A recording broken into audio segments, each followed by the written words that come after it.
Friends, this is Dr. Nikisha Jariwala. Welcome to the tutorial series of HTML. और आज का हमारा topic है that is HTML file paths कि कैसे हम different file paths use कर सकते हैं, right? To link some specific resource to our website. Because हमें पता है कि सारे रिसोर्सेज हमारे एक ही फोल्डर के अंदर प्रेजेंट हो या फिर हमारे वेबसाइट के फोल्डर में डायरेक्टली प्रेजेंट हो, वो पॉसिबल नहीं होता है। कभी कभी ऐसा भी होता है कि जो भी हमारे रिसोर्सेज है, according to the type of the resources, हमने वेबसाइट के फोल्डर के अंदर डिफरेंट फोल्डर्स के अंदर वो सारे रिसोर्सेज बाइफरगेट किए हैं। फॉर एग्जाम्पल, अगर इमेजेस है तो हमने इमेजेस फोल्डर बना के उसके अंदर इमेजेस स्टोर की है। अगर कोई टेक्स्ट फाइल है तो हमने उस हिसाब से टेक्स्ट फाइल का फोल्डर बना के वो फाइल स्टोर की है, राइट? अगर कोई वीडियो है, ऑडियो है, तो उसके रिलेटेड हमने सेपरेट फोल्डर्स क्रिएट किए हैं। जावास्क्रिप्ट है, JS फाइल है तो उसके रिलेटेड सेपरेट फोल्डर है। स्टाइल शीट है, CSS है तो उसके रिलेटेड सेपरेट फोल्डर है, राइट? सो हमेशा ये पॉसिबल नहीं होता है कि जितने भी रिसोर्सेज हम हमारी वेबसाइट के ऊपर यूज करना चाहते हैं वो सारे रिसोर्सेज एक ही वेबसाइट के फोल्डर के अंदर प्रेजेंट हो। नो, ऑब्वियसली वो डिफिकल्ट हो जाएगा मैनेज करना। इसीलिए हम ऐसा कर सकते हैं कि according to the type of the resource हम सारे रिसोर्सेज को डिफरेंट फोल्डर्स के अंदर बाइफरगेट कर सकते हैं। And if we want to refer those resources, right, तो वहां पे हमें फुल पाथ स्पेसिफाई करना पड़ेगा या फिर मोर प्रिसाइज अच्छी तरह से प्रॉपर पाथ स्पेसिफाई करना पड़ेगा ताकि हम वो पर्टिकुलर रिसोर्स को रिफर कर सके। And for that purpose there are HTML file paths available, या फिर मोर प्रिसाइज हम ऐसा कह सकते हैं there are two types of paths available, right? That is absolute and relative, कि जो हम हमारे आज के ये पर्टिकुलर टॉपिक के अंदर देखेंगे, right? So let's start. So file path क्या डिस्क्राइब करेगा? Obviously file path will describe the location of the file, कि हमारा जो पूरा वेबसाइट का स्ट्रक्चर है या फिर मोर प्रिसाइज वेबसाइट के फोल्डर का जो स्ट्रक्चर है, राइट, वो स्ट्रक्चर के अंदर पर्टिकुलर फाइल कहाँ पे रखी गई है, राइट? सो वो लोकेशन को अगर मुझे रिफर करना है तो मुझे फाइल पाथ यूज करना पड़ेगा। अगेन आई रिपीट, मेरे वेबसाइट के फोल्डर के स्ट्रक्चर के अंदर पर्टिकुलर इमेज कौन से लोकेशन के ऊपर है, वो पर्टिकुलर इमेज को रिफर करने के लिए, यूज करने के लिए मुझे फाइल पाथ चाहिए, राइट? इन शॉर्ट हम ऐसा कह सकते हैं कि अगर हमारे पास फाइल पाथ है तो हम अच्छी तरह से कोई भी रिसोर्स हमारी वेबसाइट के फोल्डर के अंदर हम रिफर कर सकते हैं, right? Now here are some examples of file path, right? Let's see. जो first example है उसके अंदर मैंने यहाँ पे IMG tag का यूज किया है, right? And within IMG tag, obviously you already know कि SRC attribute है कि जिसके अंदर मुझे source provide करना है कि मुझे कहाँ से image लाकर display करनी है या फिर more precise कौन सी image display करनी है, right? तो मैंने यहाँ पे क्या लिखा है? डायरेक्ट लिखा है picture.jpg। इन शॉर्ट, जब भी हम इस हिसाब से डायरेक्ट रिसोर्स का नेम यूज करेंगे तो इसका मीनिंग ये होगा कि ये पर्टिकुलर रिसोर्स सेम फोल्डर के अंदर लोकेटेड है कि जहाँ पे हमारा करंट वेब पेज है। अगेन आई रिपीट, जब भी हम डायरेक्ट रिसोर्स का नेम यूज करेंगे एज अ पाथ या फिर as a source of some particular resource, तो इसका मीनिंग ये होता है कि ये पर्टिकुलर रिसोर्स वही फोल्डर के अंदर अवेलेबल है कि जहां पे हमारा करंट वेब पेज है, राइट? सो यहाँ पे हमने इसीलिए डायरेक्ट रिसोर्स का नेम स्पेसिफाई किया है, मोर प्रिसाइज इमेज का नेम स्पेसिफाई किया है, that is picture.jpg, right? Now this is the second example. Again IMG tag का यूज किया है, SRC एट्रीब्यूट का यूज किया है कि जिसके अंदर मैंने यहाँ पे स्पेसिफाई किया है images/picture.jpg, राइट? अब इसका मीनिंग ये होता है कि ये जो picture.jpg इमेज है वो करंट फोल्डर के अंदर जो इमेजेस का फोल्डर है उसके अंदर ये picture.jpg प्रेजेंट है। Again I repeat, current folder के अंदर जो इमेजेस का फोल्डर है उसके अंदर ये picture.jpg अवेलेबल है, राइट? सो इसका मीनिंग ये होता है। Now the third example, so here it is. Again IMG tag का यूज किया है, SRC एट्रीब्यूट का यूज किया है, but with in SRC attribute see the value मैंने यहाँ पे यूज किया है, दैट इज /images/ picture.jpg। ये दोनों एग्जाम्पल में डिफरेंस ये है कि मैंने यहाँ पे आगे स्लैश नहीं लिखा है। ये थर्ड एग्जाम्पल में मैंने यहाँ पे आगे स्लैश लिखा है। जब भी हम इस हिसाब से पाथ प्रोवाइड करेंगे तो इसका मीनिंग ये होगा कि ये जो इमेजेस फोल्डर है वो हमारे करंट वेब के रूट पे अवेलेबल है।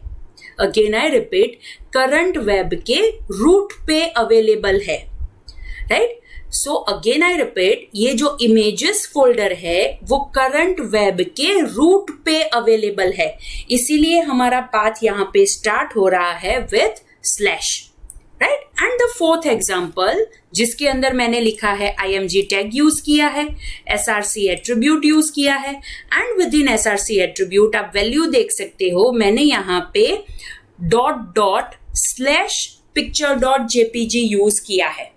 अगेन आई रिपीट, मैंने यहाँ पे डॉट स्लैश picture.jpg यूज किया है। इसका मीनिंग ये होता है कि ये जो picture.jpg है वो करंट फोल्डर से वन लेवल अप फोल्डर है उसके अंदर अवेलेबल है। अगेन आई रिपीट, ये जो picture.jpg जो इमेज है, राइट, वो करंट फोल्डर के वन लेवल अप जो फोल्डर है उसके अंदर अवेलेबल है, right. So friends, this is how कि हम कैसे यहाँ पे डिफरेंट पाथ का यूज करके, राइट, हम डिफरेंट लोकेशन के ऊपर से हमारे रिसोर्सेज को रेफर कर सकते हैं, राइट। आप डायरेक्ट रिसोर्स का नेम स्पेसिफाई कर सकते हो, आप करंट फोल्डर के अंदर कोई पर्टिकुलर फोल्डर हो तो उसे स्पेसिफाई कर सकते हो, रूट के अंदर कोई पर्टिकुलर फोल्डर है उसे आप स्पेसिफाई कर सकते हो, एंड करंट फोल्डर से वन लेवल अप जो फोल्डर है उस हिसाब से भी आप यहाँ पे पाथ स्पेसिफाई कर सकते हो, right. So friends, these are the 4 different examples of file path कि कैसे हम elements के अंदर जहां पे भी source provide करने की जरूरत है, URL provide करने की जरूरत है, तो कैसे हम specify कर सकते हैं, right? Next is file path. जैसे मैंने आपको पहले भी बताया कि ये फाइल पाथ क्या डिस्क्राइब करता है। Obviously file path describe the location के कहां पे पर्टिकुलर फाइल अवेलेबल है with in our website folder structure. लेकिन ये फाइल पाथ हम क्यों यूज करेंगे, कहां पे यूज होगा? So you need to remember, जब भी आपको एक्सटर्नल फाइल्स को लिंक करना है तो आप ये फाइल पाथ्स का यूज कर सकते हो। अगेन आई रिपीट, जब भी आपको एक्सटर्नल फाइल्स को यूज करना है, एक्सटर्नल रिसोर्सेस को रिफर करना है, राइट, तब आप ये फाइल पाथ्स का यूज कर सकते हो। अब ये एक्सटर्नल फाइल्स या फिर एक्सटर्नल रिसोर्सेस क्या हो सकते हैं? वेब पेजेस हो सकते हैं, इमेजेस हो सकती है, स्टाइल शीट्स हो सकती है, या फिर जावास्क्रिप्ट भी हो सकती है, राइट।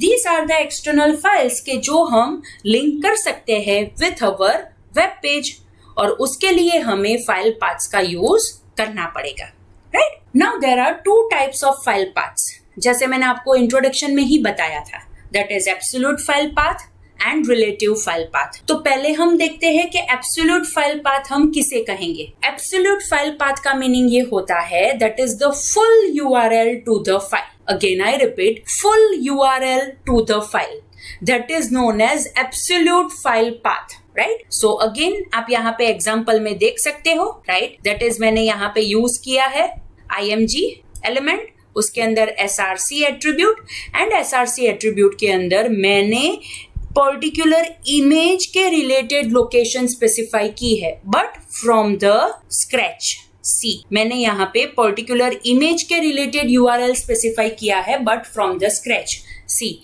मैंने यहाँ पे क्या स्पेसिफाई किया? http://nikishajariwala.files.wordpress.com/2016 का फोल्डर है, उसके अंदर /04 का फोल्डर है / और वो फोल्डर के अंदर ये पर्टिकुलर इमेज अवेलेबल है, right. So this is how कि हम कैसे फुल URL स्पेसिफाई कर सकते हैं to some particular file, and जहां पे भी हम इस हिसाब से फुल URL स्पेसिफाई करेंगे then it is known as absolute file path, right? And this is the alternate text attribute within IMG tag के जिसके अंदर मैंने स्पेसिफाई किया है that is trendsetter avoid. So friends, this is how कि हम कैसे एब्सोल्यूट फाइल पाथ यूज कर सकते हैं। यू नीड टू रिमेंबर कि जब भी आप from the scratch to some particular resource पूरा फुल URL स्पेसिफाई करते हो, then it is known as absolute file path. Obviously second is relative file path, right.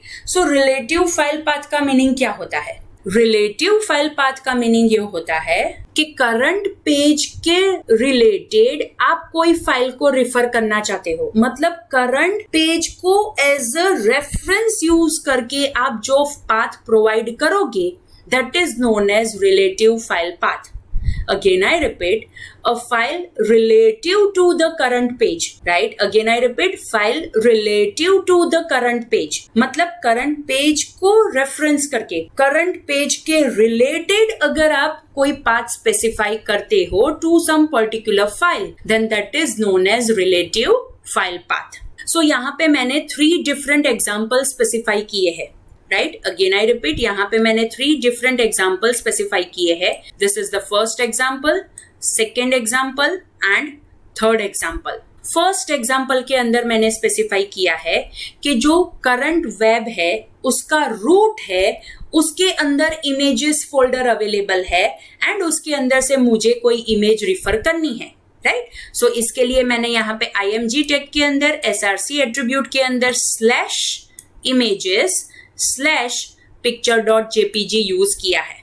In short ये images folder कहाँ पे है? मेरा जो करंट वेब है उसके रूट के अंदर ये इमेजेस फोल्डर अवेलेबल है। सो this is the relative file path. आपको यहाँ पे http://www. पर्टिकुलर वेबसाइट नेम नहीं दिखाई दे रहा है, आपको सिर्फ वो पर्टिकुलर फोल्डर दिखाई दे रहा है, लेकिन मैंने यहाँ पे रेफरेंस दे दिया है कि ये फोल्डर कहाँ पे है, right? So that is relative file path. Now within the second example आप देख सकते हो कि मैंने यहाँ पे डायरेक्टली पर्टिकुलर फोल्डर का नेम रिफर किया है। इसका मीनिंग ये होता है कि ये जो फोल्डर है, राइट, वो करंट फोल्डर के अंदर इमेजेस का फोल्डर है, उसके अंदर picture.jpg अवेलेबल है। अगेन मैंने यहाँ पे कोई भी पूरा URL नहीं यूज किया है, आप यहाँ पे http:// नहीं देख पा रहे हो, right. So this is the relative file path कि करंट फोल्डर के अंदर पर्टिकुलर फोल्डर है और उसके अंदर कोई रिसोर्स अवेलेबल है, उसे हम रिफर करना चाहते हैं। इन शॉर्ट आपको याद रखना है कि relative file path obviously current location से रिलेटेड होगा, right. Again I repeat, current location से रिलेटेड होगा। And with in third example, as you are able to observe, IMG tag के अंदर src एट्रीब्यूट के अंदर मैंने यूज किया है डॉट, उसके बाद इमेजेस है एंड उसके बाद picture.jpg। In short current folder से 1 लेवल अप फोल्डर है, उसके अंदर इमेजेस का फोल्डर है एंड वो इमेजेस के फोल्डर के अंदर picture.jpg है, right. Again I repeat, dot का मीनिंग ये होता है पेरेंट फोल्डर या फिर 1 लेवल अप फोल्डर, मतलब करंट फोल्डर से जो 1 लेवल अप फोल्डर है वो फोल्डर के अंदर इमेजेस का फोल्डर है और इमेजेस फोल्डर के अंदर picture.jpg फाइल अवेलेबल है, right. So friends, these are the 3 different examples of relative file path. और आपको हमेशा याद रखना है कि relative file path is related to the current location. आप करंटली कहाँ पे हो, वहां से आपको वो रिलेटिव फाइल पाथ बनाना है, right? So these are the examples of relative file path. So there is one suggestion कि अगर आप relative file path यूज करोगे then it is a best practice. जहां पे भी पॉसिबल हो रिलेटिव फाइल पाथ्स ही यूज करो, बिकॉज अगर आप कोई एब्सोल्यूट फाइल पाथ यूज करोगे, right, then it will become a static path. आप अगर फ्यूचर में थोड़ी बहुत लोकेशन चेंज होती है तो आपको वो एब्सोल्यूट पाथ पूरा चेंज करना पड़ेगा, राइट। सो इतना याद रखो कि जब भी आप रिलेटिव फाइल पाथ यूज करते हो, राइट, तो आपके वेब पेजेस कोई भी बेस यूआरएल के साथ बाइंड नहीं हो जाएंगे, राइट। सारे लिंक्स आपके कंप्यूटर को ध्यान में रख के या फिर लोकल होस्ट को ध्यान में रख के मिल जाएगी, ताकि वो करंट पब्लिक डोमेन है उसे भी रिफर कर सके या फिर फ्यूचर का जो पब्लिक डोमेन है उसे भी रिफर कर सके, राइट। फॉर एग्जाम्पल आप एज्यूम करो कि अभी आप एक वेबसाइट बना रहे हो, राइट। जैसे हम हमेशा हमारे जो भी ट्यूटोरियल्स है उसके अंदर हम जो जो वेब पेजेस बनाते हैं वो हम फर्स्ट वेबसाइट का जो फोल्डर है, जो हमारे वेबसाइट का फोल्डर है, उसके अंदर हम स्टोर करते हैं, राइट। सो अगर मैं यहाँ पे ऐसा पाथ स्पेसिफाई करूं दैट इज d:/html/first-website/image1.jpg, तो ये मेरा एब्सोल्यूट फाइल पाथ हुआ। अब अगर फ्यूचर में मैंने ये पर्टिकुलर फर्स्ट वेबसाइट का फोल्डर कोई और फोल्डर के अंदर शिफ्ट कर दिया तो प्रॉब्लम क्या होगा? जहां पे भी मैंने एब्सोल्यूट फाइल पाथ स्पेसिफाई किया है हर जगह पे मुझे वो चेंज करना पड़ेगा। लेकिन अगर मैंने यहाँ पे रिलेटिव पाथ अगर मैंने स्पेसिफाई किया होता, राइट, दैट इज डायरेक्टली जो करंट लोकेशन है उसके रिलेटेड मैंने पाथ स्पेसिफाई किया होता, दैट इज first-website/image1.jpg, राइट। तो मैं करंट लोकेशन, राइट, वहां से ही मैं डायरेक्टली रिफर कर सकती हूँ, या फिर ऐसा भी कह सकती हूँ कि अभी जो पब्लिक डोमेन है या फिर फ्यूचर में अगर मैं मेरा पब्लिक डोमेन चेंज करती हूँ तो भी मुझे कोई प्रॉब्लम नहीं आएगा अगर मैंने रिलेटिव फाइल पाथ यूज किया है तो, right. So friends, this is the end of today's tutorial, right? Because ये particular tutorial में practical demonstration I don't think there is needed, because हमने अब तक जितने भी tutorials देखे उसमें भी हमने ये absolute या फिर relative file path use किया है, and future में भी हम ये absolute and relative file path use करेंगे, तो उसके अंदर हमें examples मिल जाएंगे, right? So I don't think कि आज के tutorial के related हमें practical demonstration की जरूरत है। Still, if you want, you can give me suggestion on my Insta. You can directly DM me and you can give me suggestions, or if you have any questions, you can ask me on my Insta, right? I have already provided my Insta handler. So friends, अगर आज का tutorial आपको अच्छा लगा, like कीजिए, share कीजिए, and most important thing, subscribe करना मत भूलिएगा, एंड ऑब्वियसली वो छोटा सा बेल आइकन है उसे क्लिक करना मत भूलिएगा ताकि फ्यूचर में भी आपको अपडेट्स मिलती रहे। Thank you friends.